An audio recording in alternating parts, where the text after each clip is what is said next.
বন্ধ পাথর কোয়ারি খুলে দেওয়ার দাবিতে সিলেট বিভাগে তৃতীয় দিনের মতো ধর্মঘট পালন করছে ব্যবসায়ী শ্রমিক ঐক্য পরিষদ। বন্ধ রয়েছে বেশিরভাগ দূরপাল্লা এবং আন্তজেলা বাসের চলাচল।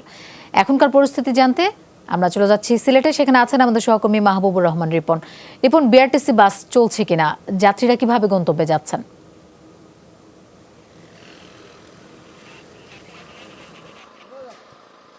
লোপা, আসলে ভোগান্তির কথা তো বলে লাভ নেই। গত 3 দিন ধরেই আসলে দূরপাল্লার যে যাত্রীরা রয়েছেন, বিশেষ করে এই আন্তজেলা যে বাসগুলো রয়েছে সেগুলো বন্ধ রয়েছে। এবং বুঝতেই পারছেন যে যারা আসলে জরুরি প্রয়োজনেও যারা এক জেলা থেকে অন্য জেলায় এমনকি ঢাকায় যেতে চান, তাদের জন্য আসলে খুবই কষ্টসাধ্য বিষয় হয়ে দাঁড়িয়েছে। একটি বিষয় বলে রাখি লোপা, যে এই আন্দোলনটি নিয়ে কিন্তু এখন সমালোচনা তৈরি হয়েছে। কারণ আপনি জানেন তাদের যে দাবি রয়েছে পাথর কোয়ারি খুলে দেওয়া, এই দাবিটি আসলে বাস শ্রমিকদের সাথে যায় না, এবং এটা নিয়ে কিন্তু নানা সমালোচনা সৃষ্টি হয়েছে। আমরা বেশ কিছু কয়েকজন শ্রমিকের সাথে কথা বলছিলাম, তারা যদিও ক্যামেরায় কথা বলতে রাজি হয়নি, তবে তারা যেটা বলছে যে এই আন্দোলনের সাথে আসলে তাদেরকে জড়িত করে তাদেরকে ক্ষতিগ্রস্ত করা হচ্ছে।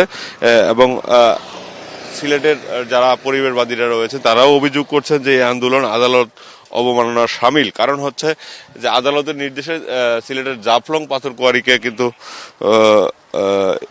পরিবেশগত সংকটাপন্ন এলাকা ঘোষণা করা হয়েছে। তারপরেই এই পাথর কোয়ারি বন্ধ রয়েছে, এবং সেটা চালুর জন্য যদি এখন কেউ আন্দোলন করে সেটা আদালত অবমাননার শামিল। সে বিষয়টি বলছিলেন এখানকার পরিবেশবাদী সংগঠনগুলো।